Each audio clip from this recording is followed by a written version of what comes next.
Vážené kolegyne, vážení kolegovia, ctení hostia, milí priatelia tu na fakulte, alebo aj tí, ktorí nás sledujete online. Vítajte tu na Evangelickej bohosloveckej fakulte. Moje meno je Dávid Benka z katedry Starej zmluvy a dovolte mi v mene Evangelickej bohosloveckej fakulty vás privítať tu dnes medzi nami na jednej zo série celofakultných prednášok, ktoré ponúkame. Rád by som zároveň privítal aj nášho rečníka, pána prorektora, docenta Jozefa Tancera a dovolte mi ho krátko predstaviť. Pán docent Tancer pôsobí na Filozofickej fakulte Univerzity Komenského na katedre germanistiky, nederlandistiky a škandinavistiky, dlhší názov dnes. Vo svojom výskume sa zaoberá rakúskou literatúrou od 18. do 21. storočia, ale aj ďalšími otázkami, napríklad viacjazyčnosťou, kultúrou, procesmi formovania identity či teóriami etnicity. Z jeho rozsiahlej publikačnej činnosti mi dovolte spomenúť aspoň jedno dielo, ktoré sa viaže k nášmu mestu, Rozviazané jazyky, ako sme hovorili v Starej Bratislave. Dalo by sa pokračovať aj ďalšími prácami. Dnešná jeho prednáška bude vychádzať tiež z oblasti rakúskej literatúry, konkrétne z osobnosti spisovateľa a novinára Jozefa Rota, ktorý je známy románmi ako Pochod Radeckého alebo Kapucínska krypta. Dneska, keďže sme na bohosloveckej fakulte, tak si ako biblista dovolím spomenúť aj jeho román Jób, ktorý sa jazykovo aj tematicky odráža alebo rozvíja motívy starozmluvnej literatúry. A životná trajektória Jozefa Rota siaha niekde od Haliče cez Viedeň až po Paríž. A my sme tu v tej Bratislave niekde na tej pomyselnej trajektórii, niekde v strede. A možno aj viaceré tie krízy, výzvy, obdobia, aj diela Jozefa Rota vnímame aj my dnes a nejakým novým spôsobom sa pred nami vynárajú. O to viac sa teda tešíme aj na prednášku nášho hostia, pána prorektora, pána docenta Tancera, na tému Medzi viacjazyčným mierom a filiálkou pekla na zemi, myslenie o jazykoch, v jazyku a jazykom v diele Jozefa Rota. Pán prorektor, nech sa páči, priestor je váš. Ďakujem pekne, pán prodekan. Vážený pán dekan, dovolte, aby som sa v prvom rade poďakoval za to, že sme vystúpiť na pôde vašej fakulty v rámci hosťovských prednášok, ktoré organizujete. Kolegyne, kolegovia, veľmi pekne ďakujem, že ste si našli čas prísť si túto prednášku vypočuť. Pán prodekan, bez toho, že by sme sa vopred nejako dohodli, už niektoré témy, o ktorých budem hovoriť, avizoval. Pokúsim sa vám priblížiť, akým spôsobom ako literárny historik premýšľam o súvislostiach medzi dejinami literatúry, sociolingvistikou zameranou na viacjazyčnosť a dejinami periodickej tlače. Jozef Rot je taký ideálny príklad, pretože sám sa zaoberal či už vo svojom románovom diele alebo v žurnalistickej tvorbe práve takýmito témami, vzťahom jazyka, kultúry a moci v období končiacej, zanikajúcej Habsburskej monarchie a Weimarskej republiky. Dielo Jozefa Rota má medzi germanistami, ale aj v širšej kultúrnej obci povesť, že je to taká utopia zameraná na minulosť, že je prejavom nejakej takej post-habsburskej melanchólie. A k tomuto imidžu Rota ako nostalgika výrazne prispeli aj jeho priatelia, súčasníci. Napríklad nemecký píšucí autor z Čiech Hans Natonek o Rotovi povedal: ako pravý romantik žil po spiatky, à la recherche du temps perdu. Pochodoval, potácal sa späť do lepšej minulosti. Cieľom mojej prednášky je ukázať, že Rot nebol nostalgik, ale že to bol naopak veľmi jasnozrivý diagnostik modernej doby rôznych fenoménov, ktoré súviseli s nacionalizmom. Pre mňa je veľmi prekvapivé, že napriek tomu, že sa veľa zaoberá jazykom, germanisti ho vôbec nevnímajú v kontexte tzv. Kritiky jazyka. To bol veľký prúd v prvej tretine 20. storočia a treba do neho Rota rozhodne zaradiť. To je akoby taký druhý cieľ mojej prednášky. A potom by som vám rád ukázal, že akým spôsobom sa dá využiť teória jazykových ideológií, napríklad aj na analýzu literárnych diel alebo na lepšie pochopenie kontextu, v akom literárne diela vznikajú.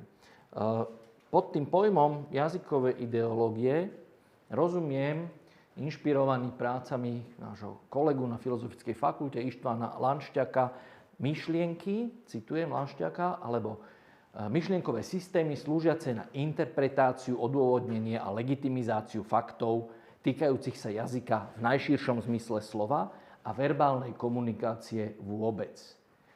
Keďže sú to ideológie, nejde o nejaké neutrálne predstavy, oni úzko súvisia s mocenskými vzťahmi a s diskurzami.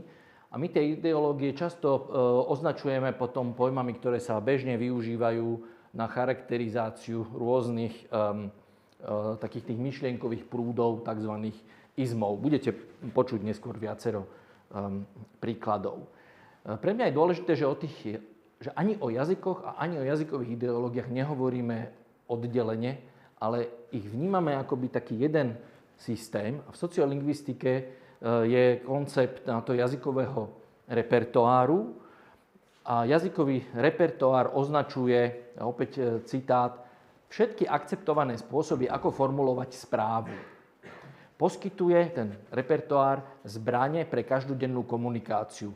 Hovoriaci si z toho arzenálu vyberajú podľa toho, aké významy chcú sprostredkovať. Čiže každý z nás má nejaký jazykový repertoár a tam patria nielen slová, frázy, vety, gramatika, ale napríklad aj to, čo vieme o tom, ako máme komunikovať. Kedy máme byť ticho, kedy máme rozprávať, komu máme vykať, tykať, ako máme, akým štýlom rozprávať, v akej situácii. A toto všetko súvisí s tými jazykovými ideológiami, ktoré máme. Oni sú často len implicitné, sú to nejaké normy, ktoré sme si osvojili a podľa nich sa jazykovo správame. Prednášku rozdelím na 5 častí a začnem hneď tou prvou, ktorú som pomenoval skutočný domov pravého autora. Jozef Roth píše, že skutočným domovom pravého autora je jeho jazyk. V jeho prípade by sme to mali trošku rozšíriť. Mali by sme povedať, že skutočným domovom Jozefa Rotha boli jeho jazyky. Pretože on vyrastal vo viacjazyčnom prostredí, narodil sa v roku 1894 v mestečku Brody, mohli by sme povedať, že nedaleko Ľvova. A generácia jeho starých rodičov ešte boli ortodoxní Židia, ktorí komunikovali v jidiš. Generácia jeho rodičov, tiet, ujov, už boli tí tzv. Asimilovaní, kultúrne asimilovaní Židia Rakúska komunikovali po nemecky. On sám mal nemeckú ľudovú školu, začal chodiť potom na nemecké gymnázium, ale už po prvom roku sa na tom gymnáziu vyučovacím jazykom stala poľština. Takže vyrastal v takomto kontexte, plus teda ešte ukrajinčina. K tomu je veľmi ťažké povedať, ako dobre rozprával týmito jazykmi, pretože písal výlučne po nemecky, je zachovaných zo pár listov vo francúzštine a novinových článkov, ale dominantne písal po nemecky. A potom sú akoby rôzne spomienky jeho priateľov, ktorí hovoria napríklad, jeho najbližší priateľ Soma Morgenstern hovorí o Rothovi, že Rothova poľština bola veľmi nedokonalá a jeho ukrajinčina bola ešte nedokonalejšia. Ale Roth sa na gymnáziu učil povinne po poľsky, maturoval z poľštiny, písal v poľštine básne. V roku 1937 absolvoval turné prednáškové po Poľsku v poľštine. Takže rovnako v tej škole teda učil sa aj hebrejsky, predovšetkým teda na hodinách náboženstva a spomínajú si jeho priatelia z parížského exilu, že do konca života bez problémov prekladal modlitby z hebrejčiny do francúzštiny alebo do nemčiny. Rovnako je to s ruštinou. Nevieme síce, ako dobre vedel po rusky, ale keď bol v roku 1926 na ceste po Sovietskom zväze, tak opisuje svoje stretnutia s bežnými ľuďmi, ktorí pravdepodobne inak ako po rusky nevedeli. Opisuje návštevy divadla a rôzne stretnutia ako s intelektuálmi. Takže pravdepodobne aj ruština pochádza ešte z týchto čias jeho detstva a mladosti. Niekedy okolo roku 1920 sa on začína učiť po francúzsky a francúzština sa neskôr stane jeho dominantným komunikačným jazykom v každodennom živote. V 1925 roku ho Frankfurter Zeitung vyšle do Paríža.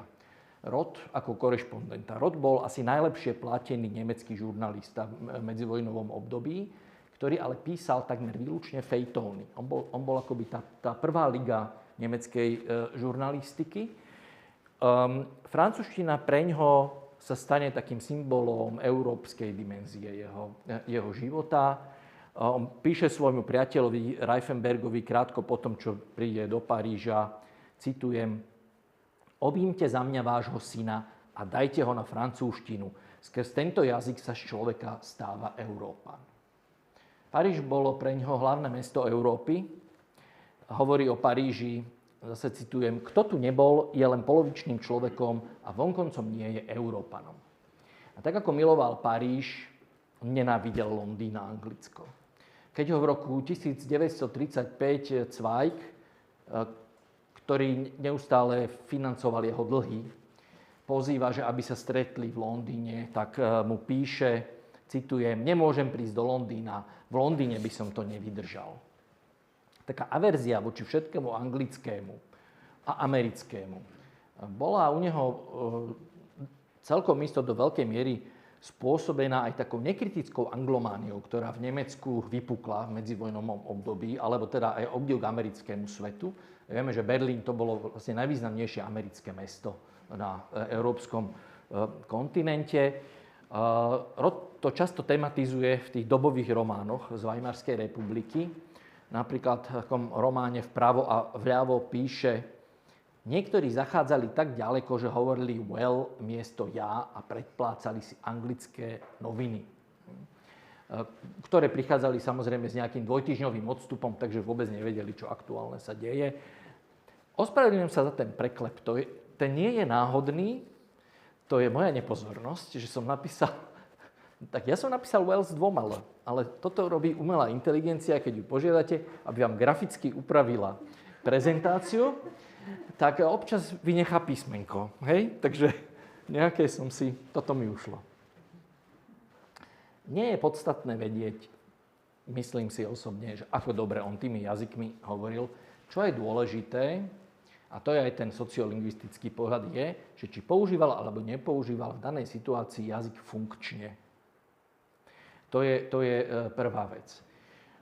Na to je napríklad tá ruština veľmi pekná. On opisuje, že vďaka svojej veľmi dobrej výslovnosti ho Rusi vždy považovali za svojho, okamžite. Nevnímali ho ako cudzinca, nejakú exotiku, ktorý prišiel, ale v podstate ako priateľa. Aj mu to otváralo dvere. Že aj keby nevedel veľmi dobre komunikovať, ale proste to akoby znel ten jeho prízvuk veľmi blízko. Druhý moment, ktorý je omnoho dôležitejší ako tá kompetencia samotná, je chápať vždy tie jeho predstavy o jazyku v nejakých súvislostiach. Typický príklad je jazykový purizmus. My dnes jazykový purizmus zvyčajne vnímame ako niečo negatívne. Skôr to asociujeme s prípadmi, ako je teraz ten úplne najnovší, zle napísaný langoš a proste veľká pokuta. Úrota, jazykový purizmus súvisí s tradíciou kultúry. A je to veľmi pekne vidno, keď on sám si vysoko cení Francúzov za ich jazykový purizmus a hovorí, že vďaka tomu purizmu vy ste vlastne Európania. On v roku 27 píše prekladateľovi svojich diel do francúzštiny, citujem: Len francúzski Európania vašej triedy sú dnes ešte v stave rozpoznať európsku tradíciu v čistote jazyka. Nemeckí Američania, uprostred ktorých píšem, už nie. To sú tu tí anglomanskí Nemci. Hej.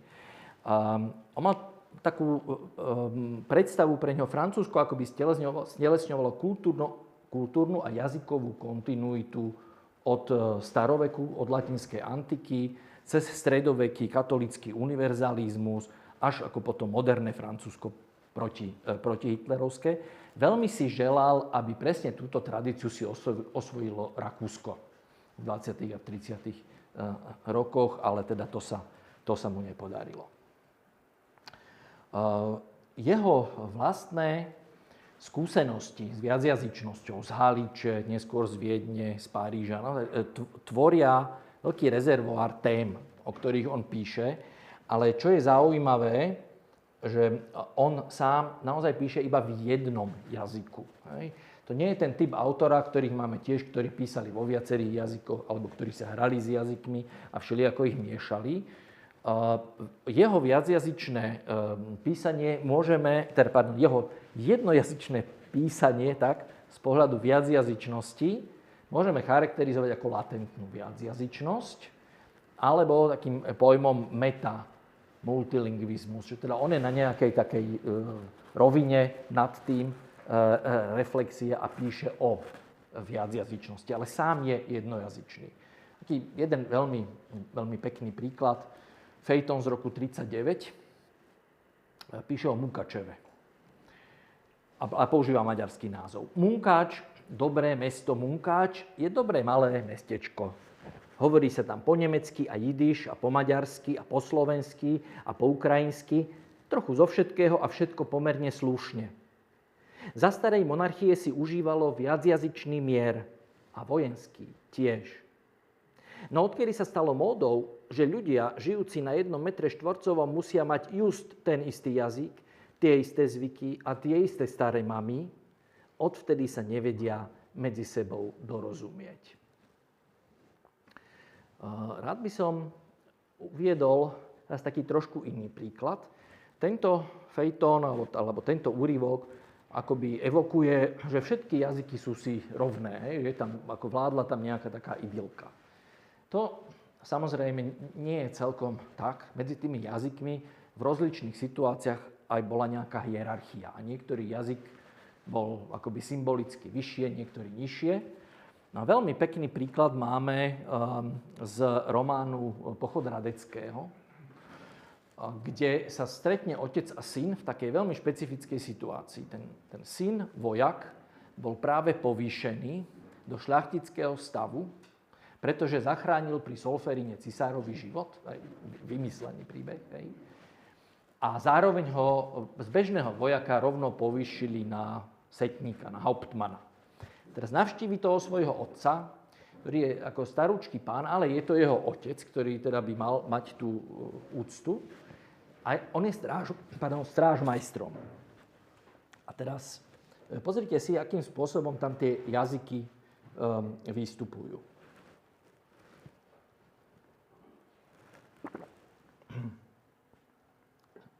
Posaď sa, povedal otec. Setník si odopol časť ligotavej výstroje a posadil sa.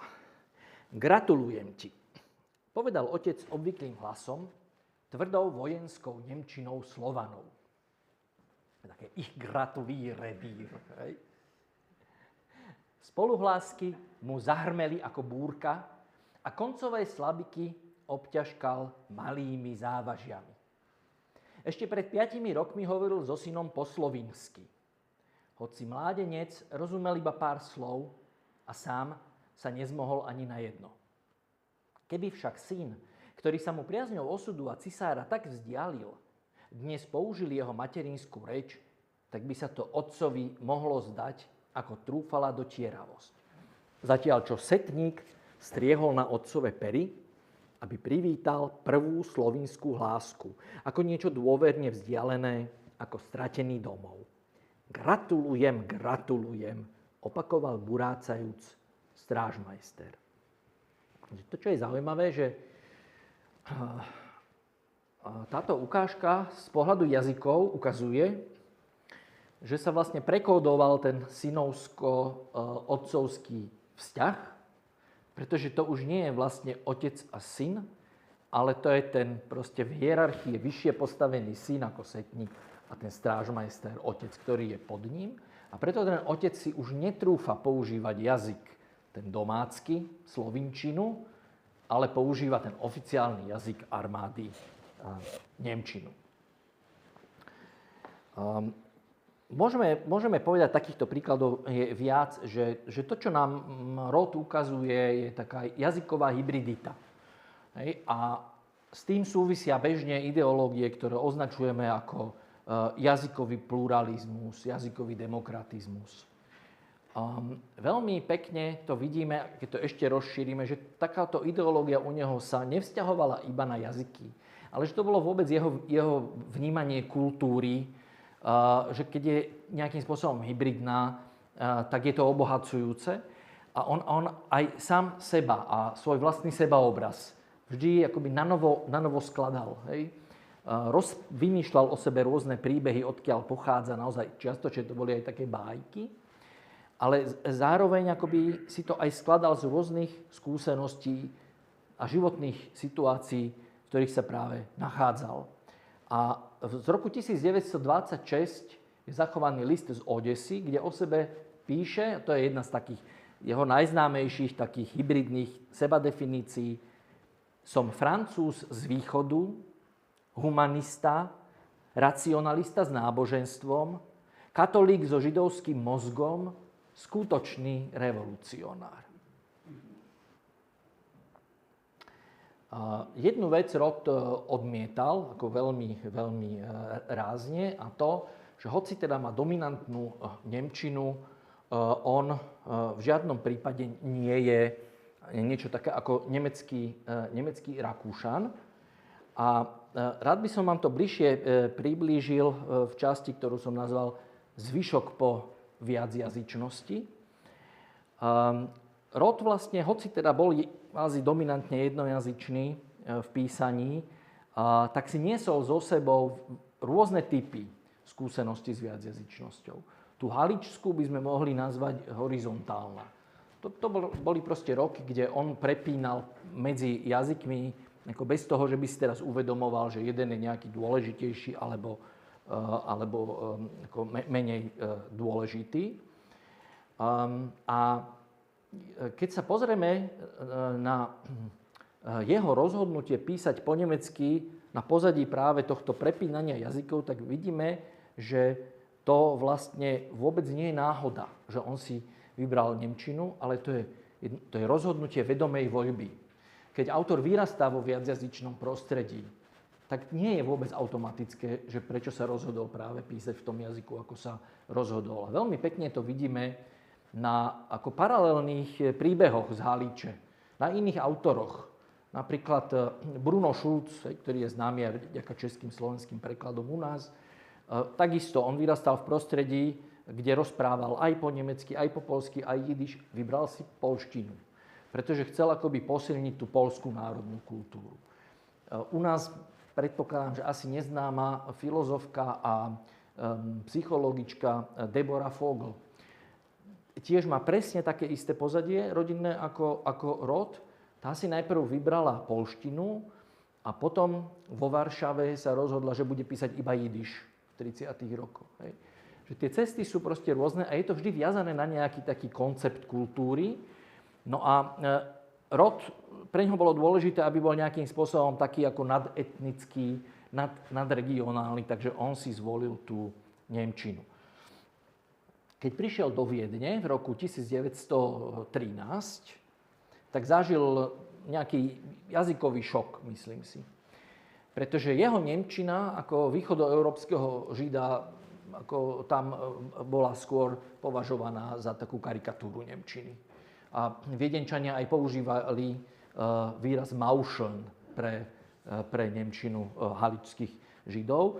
Rotová reakcia bola, že začal striktne používať iba štandardnú nemčinu, iba Hochdeutsch, potlačil všetky nejaké regionálne prvky a sám dokonca sa začal štylizovať do takej postavy CK rakúskeho dôstojníka. Vstúpil aj do armády v roku 1916, aj sa dostal teda zase na Haličský front, akoby kvázi späť domov. Vďaka tejto skúsenosti aj on sa naučil tú vojenskú nemčinu, no a zároveň v prostredí, kde žil, ako vo Viedni, k tomu prišiel viedenský dialekt, mestský žargón. To všetko sa v jeho románoch vyskytuje, ale je typické, že rozprávač vždy rozpráva spisovne. Hej. To zostáva aj ten jeho obraz ako veľmi, veľmi korektnej až asketickej nemčiny.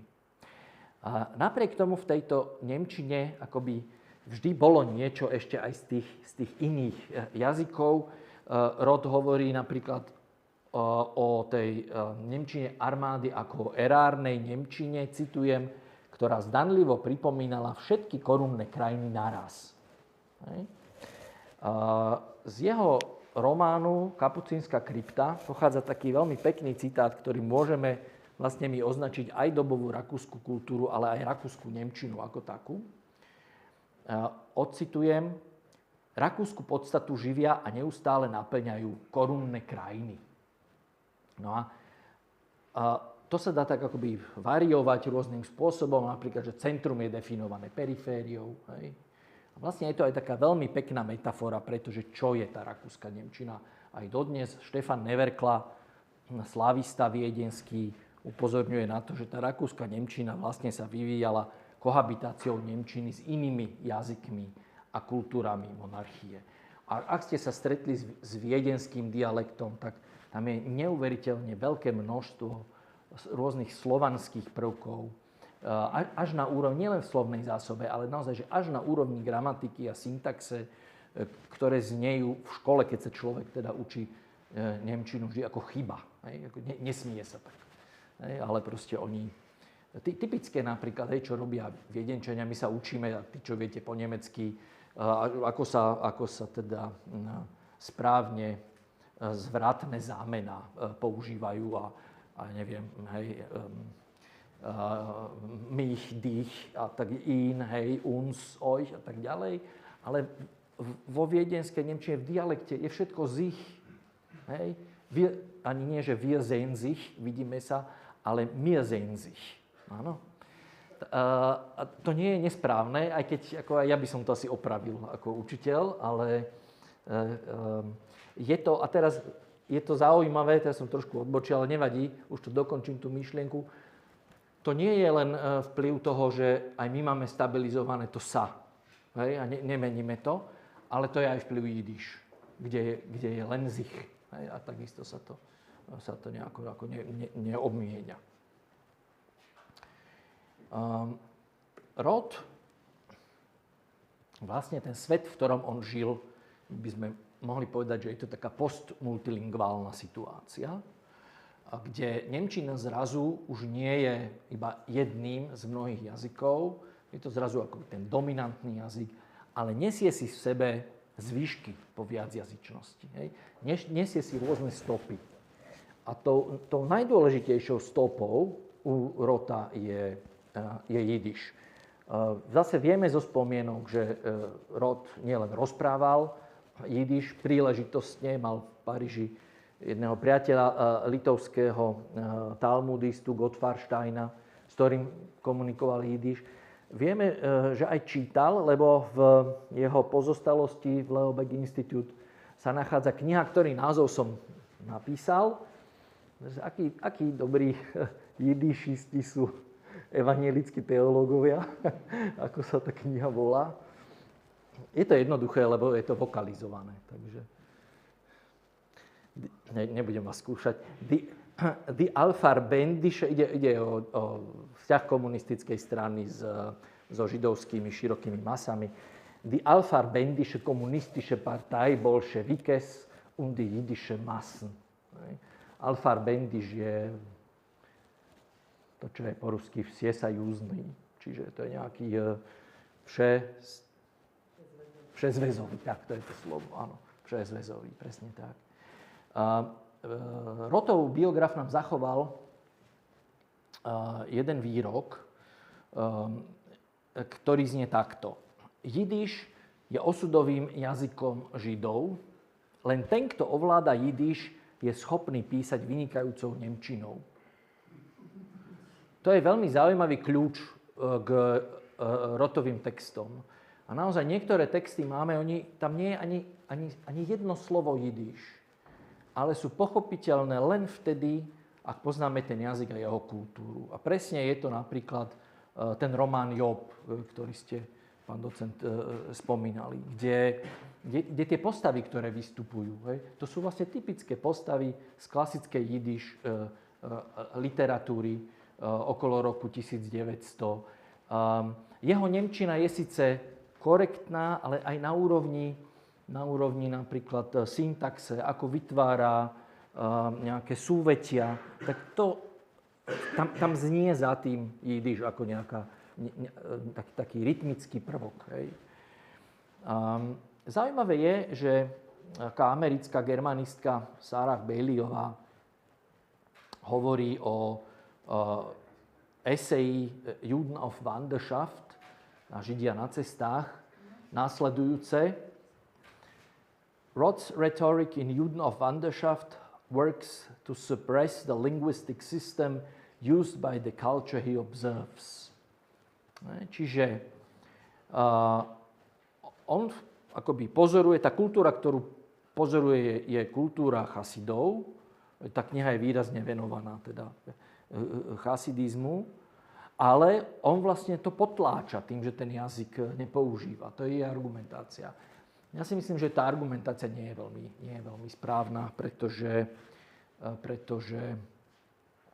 akoby bez toho, že by sme ten jazyk a kultúru poznali, vlastne nedokážeme tú esej vôbec rozumieť. Dostávame sa k predposlednej a poslednej časti mojej prednášky, ktorú som nazval Papierová frazeológia. Roth od začiatku svojho diela ako mladý novinár analyzuje úlohu médií. Nie iba novín, ale aj filmu, neskôr rozhlasu, všíma si fotografiu, plagát. A takým ako jeho červeným suknom je fráza. K tomu jeden citát. 5 rokov z roku 1919, čiže po prvej svetovej vojne. 5 rokov sme boli napchatí do falošných pojmov. Vlast bola žalárom, povinnosť želieskami a žalárnikom fráza. Kľúčová dierka bola upchatá úvodníkom. To je jasná narážka na propagandu, ktorú noviny šírili. Pod frázou Roth nerozumel iba klišé, ako nejaké jazykové, ale vlastne fráza to bol ten cielený inštrument manipulácie. Cielený inštrument, ktorým sa odvádza od pozornosť. Hej? Takýmto spôsobom vlastne sa on dostáva k odkrývaniu tej ideológie, ktorá je za frázou ukrytá. On si všímal nie iba jazyk novinárov, analyzoval aj jazyk politikov, aj tým je zaujímavý. Jeho asi takým v úvodzovkách najobľúbenejším politikom, ktorému sa výrazne venoval, bol Wilhelm II, nemecký cisár. Toho on nazýval, že die Köpfe gewordene Phrase. Hej. Takže nejaká fráza, ktorá sa telom stala. Hej. A potom presne tieto argumentačné modely ďalej používal, aby ukazoval, čo robia s jazykom nacisti. Tiež je pre nás zaujímavé, že si veľmi skoro uvedomoval, že noviny a médiá to nie je len slovo, ale že to je aj text, že to je obrázok. A že vlastne ten obrázok nie je iba ilustrácia, ale obrázok je ten ako vehikel, ktorý ešte výraznejšie sprostredkúva hlavnú myšlienku. On hovorí, že to je akýsi zosilňovač tých vopred pripravených fráz. Takéto rozkrývanie jazykových ideológií je najsilnejšie samozrejme po roku 1933. V tých 20. rokoch Roth ešte píše v duchu, povedal by som, takého kultúrneho pesimizmu. Hej. že áno, tie masové médiá prinášajú úpadok kultúry, ale v 30. rokoch po nástupe Hitlera ide o krok ďalej a hovorí, že ten úpadok jazyka neprináša len úpadok kultúry, ale prináša úpadok ľudstva. Zameriava sa na nacistickú propagandu a hovorí, že novou úlohou nacistickej tlače, to je ten citát dole, je, respektíve úlohou periodickej tlače nacistov už nie je v skutočnosti zverejňovať, ale zatajovať. Lži nie šíriť, ale ich aj sugerovať. A začína v týchto 30. rokoch používať naozaj aj rôzne teda metafory inšpirované apokalypsou. Hovorí, že Tretia ríša, že to je pobočka pekla na zemi. Hovorí, že Goebbels je diabol, ktorý vymyslel hlučnú lož. A tá hlučná lož vlastne zničila ten cnostný jazyk Goetheho a Lessinga a premenila ho na barbarské bľabotanie. Tí praví nemeckí autori sú vlastne už len tí, ktorí žijú v exíle. Je to taká podobná argumentácia, aj keď nie až taká sebastredná, ako poznáte možno od Thomasa Manna, kde hovorí, že nemecká kultúra je tam, kde som ja, keď dorazil do Ameriky. V tejto poslednej fáze, v 30. rokoch, sa ten jazyk, o ktorom píše, vyslovene personifikuje. On zobrazuje akoby jazyk ako živý organizmus, hovorí o živom slove. A ocitujem z jedného z jeho posledných fejtónov, ktorý sa volal Na konci je slovo. Slovo, ktoré bolo na počiatku, sa nezneúcťuje bez toho, aby sa nezneúctilo všetko. Duch, viera, dôstojnosť a sloboda.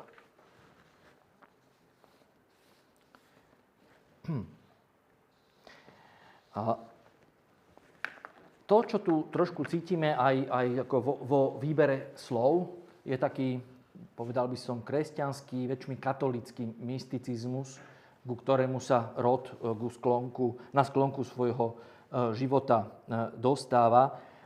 Roth napríklad píše zase odcitujem, o neochvejnej viere v imanentnú silu pravdivého slova, ktoré prichádza od Boha a z duše.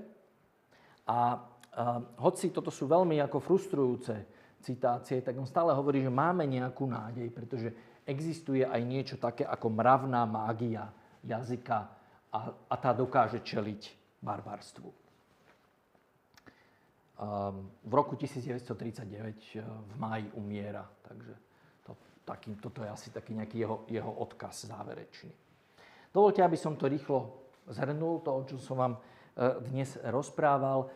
Začali sme vlastne Rothovou biografiou, jeho mladosťou v Haliči, ktorá je spojená s ideológiami jazykového pluralizmu a multilingvizmu.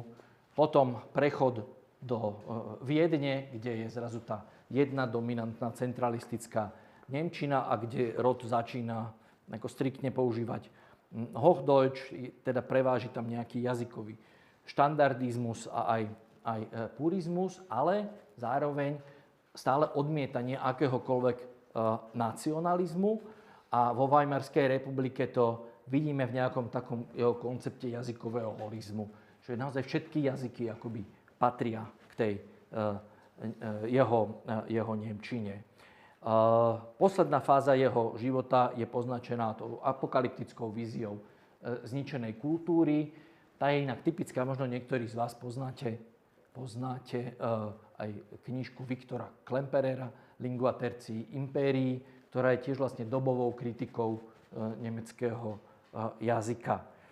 Toto obdobie je spojené s nejakými predstavami, že jazyk je živý, čiže je to nejaký jazykový organicizmus, ale zároveň teda, že jazyk upadá, jazykový dekadentizmus. Kontrast k tomu je nejaký jazykový moralizmus alebo sakralizmus. Povedal pán docent na úvod pri mojej predstave, že sú to čiastočne aj témy, ktoré stále teda majú svoju aktuálnosť. Je to tak? Sa môžeme na Rotta pozerať aj ako na kritika konšpiračných teórií. Roth napríklad demaskoval protokoly sionských mudrcov, písal o rôznych škandáloch a aférach, kde noviny šírili dezinformácie. A možno preto by som zakončil vetou, že teda Roth je naozaj pre nás o mnoho viac ako len ako mýtotvorca. Je to ako veľmi dôležitý kritik a diagnostik svojej doby. Ďakujem za pozornosť.